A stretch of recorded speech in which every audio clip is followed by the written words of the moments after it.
আইপিএলে ইতিহাস গড়লেন মুস্তাফিজুর রহমান। খেলবেন শাহরুখ খানের কলকাতা নাইট রাইডার্সের হয়ে। 12,37,00,000 টাকা অর্থের বিনিময়ে ইতিহাসের সবচেয়ে দামি বাংলাদেশের ক্রিকেটার হিসেবে এবার ইন্ডিয়া প্রিমিয়ার লিগ খেলবেন দ্য ফিচ। নিলামে তাকে নিয়ে রীতিমতো কারাকারি করে তিনটি শীর্ষ ফ্র্যাঞ্চাইজি। আইপিএলে ফিজের দল পাওয়া নিয়ে বাকিটা জানবো রিপোর্ট। আগেই নজরে ছিলেন মুস্তাফিজুর রহমান, এবার গড়লেন ইতিহাস। আইপিএলের নিলামের টেবিলে তাকে নিয়ে রীতিমতো কারাকারি লাগিয়ে দিল তিন ফ্র্যাঞ্চাইজি।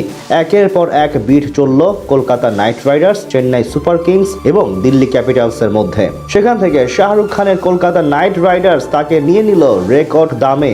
ইতিহাসের সবচেয়ে দামি বাংলাদেশি ক্রিকেটার হিসেবে এবার আইপিএলে খেলতে যাবেন কাটার মাস্টার। 2016 সালে সানরাইজার্স হায়দ্রাবাদ দিয়ে শুরু, এরপর একে একে 5টি শীর্ষ ফ্র্যাঞ্চাইজির হয়ে মাঠ মাতিয়েছেন টাইগার এই বামহাতি পেসার। সেই ধারাবাহিকতায় এবার নিলাম থেকে 9,20,00,000 রুপি বা 12,37,00,000 টাকায় ডাক পেলেন কেকেআরে, যা স্বপ্নেও হয়তো ভাবতে পারেনি কেউই। আইপিএলের সবশেষ কয়েক আসরের নিয়মিত মুখ মুস্তাফিজুর রহমান। বল হাতে সেখানে বেশ উজ্জ্বল ছিলেন তিনি। তাছাড়া চলমান বছর অসাধারণ সময় কাটিয়েছেন সংক্ষিপ্ত ফরম্যাটে। তার কারণেই অধিকাংশ ম্যাচে জয় পেয়েছে বাংলাদেশ। এই বছর 20টি আন্তর্জাতিক টি-20 ম্যাচে 26 উইকেট শিকার করেছেন তিনি। তার চেয়ে বড় কথা, তার ওভার প্রতি রান খরচের হার ছিল কেবল 6.07, যা একজন পেস বোলারের জন্য অবিশ্বাস্য।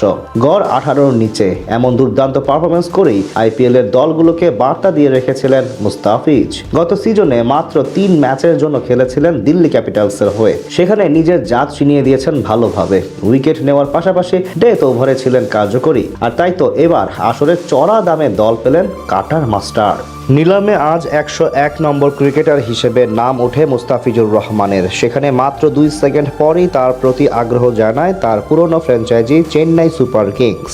খানিক বাদে বিট জানায় তার গতবারের ফ্র্যাঞ্চাইজি দিল্লি ক্যাপিটালস। দুই দলই নিজেদের প্রাক্তন সদস্যকে পেতে বেশ কিছুটা সময় কারাকারি করে।